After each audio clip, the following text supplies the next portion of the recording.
Hello friends, നമ്മളിന്ന് നെല്ലിക്ക കാന്താരി ഇട്ട അച്ചാറാണ് ഉണ്ടാക്കാൻ പോകുന്നത്. അതിന് നമ്മൾ ഉപ്പ് ഒന്ന് ചട്ടിലേക്ക് ഇട്ട് കൊടുത്ത് ഒന്ന് ചൂടാക്കാൻ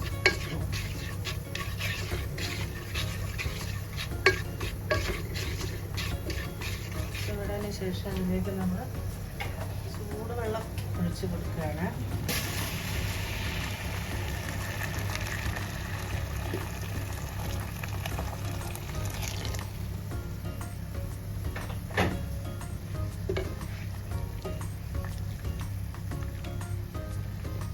അതിലേക്ക്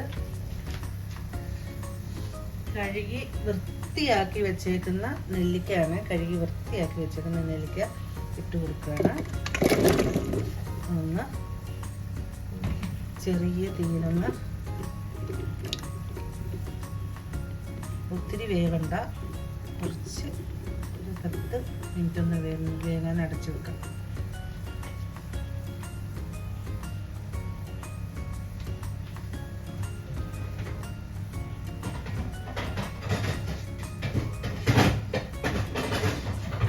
മിനിറ്റ് നമുക്ക് അടച്ച് വെച്ച് കുക്ക് ചെയ്യാം. ഇത് ഒന്ന് വെന്ത് വന്നിട്ടുണ്ട്. നമുക്കിനി ഇത് മാറ്റി വെക്കാം. ഇതിൽ നിന്ന് നമുക്ക് നെല്ലിക്ക വെള്ളത്തിൽ നിന്ന് മാറ്റിയെടുക്കാം. ചട്ടി വെച്ച് ചൂടായതിന് ശേഷം നമ്മൾ നല്ലെണ്ണ ഒഴിച്ചു കൊടുക്കുന്നു.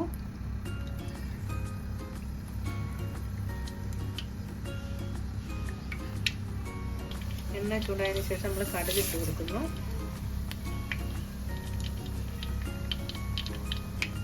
കടുക് ഒന്ന് പൊട്ടി വരുമ്പോൾ ഉലുവ ഇട്ട് കൊടുക്കാം.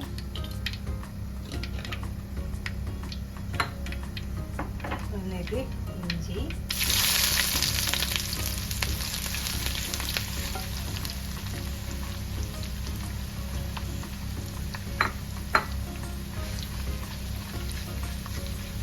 നീളത്തിലരിഞ്ഞ ഒരു 50 ഗ്രാം വെളുത്തുള്ളി,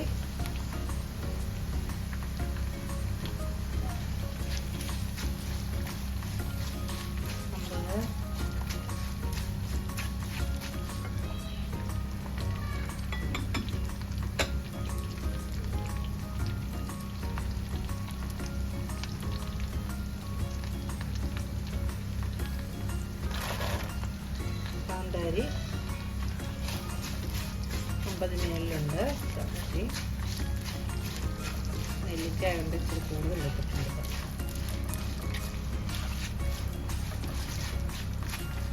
അതിലേക്ക് നമുക്ക് കറിവേപ്പിലയും കൂടെ ചേർക്കും.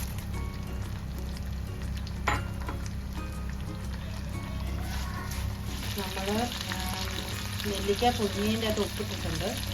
ശകേല ഉപ്പിട്ട് നമുക്ക് വേണം കഴിക്കാം. അതിനാ എളുപ്പത്തിന് നോക്കിയിട്ട് ഉപ്പ് ചേർക്കാവുള്ളൂ.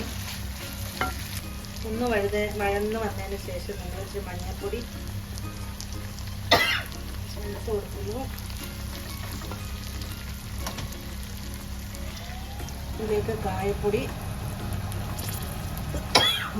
അതിലേക്ക് നമ്മൾ നെല്ലിക്ക പുഴുങ്ങിയ വെള്ളം ഒഴിച്ച് കൊടുക്കുക. ഇത് ഗുണമുള്ളതാണ്, നമ്മൾ കടയുണ്ടാകും. ഇതിലേക്ക് നമ്മൾ വിനാഗിരി ചേർത്ത് കൊടുക്കുന്നു.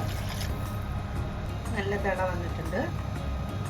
നല്ലോണം വെട്ടി തിളച്ചതിന് ശേഷം നമ്മളതിലേക്ക് നെല്ലിക്ക ഇട്ട് കൊടുക്കുകയാണ്. ഒന്ന് വെന്ത നെല്ലിക്ക ഇട്ട് ഇതിൻ്റെ അകത്ത് ഒത്തിരി വേവിക്കണ്ട.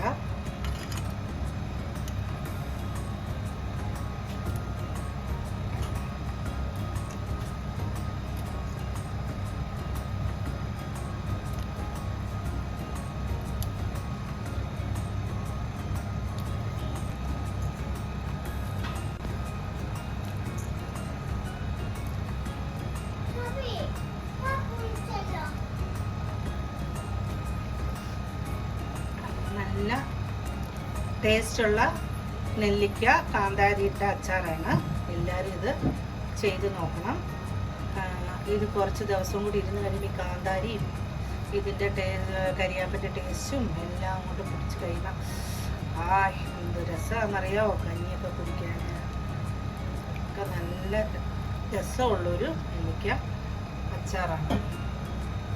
3-4 ദിവസം ഇത് പുറത്ത് തന്നെ ഇങ്ങനെ ഇരിക്കണം. അത് കഴിഞ്ഞ് ഇത് ഫ്രിഡ്ജിൽ കയറ്റാവോ, എന്നാലേ അത് അതിൻ്റെ എല്ലാം പിടിച്ച് അതിൻ്റെ ഗുണങ്ങളൊക്കെ ഒന്ന് യോജിച്ച് ഇരിക്കുള്ളൂ. എല്ലാവരും ഇത് ചെയ്ത് നോക്കണം. സബ്സ്ക്രൈബ് ചെയ്യണം, ബെല്ലഴിക്കുകയും ചെയ്യണം, ലൈക്ക് ചെയ്യണം, കമൻറ്റുകളും പറയണം. ഓക്കേ.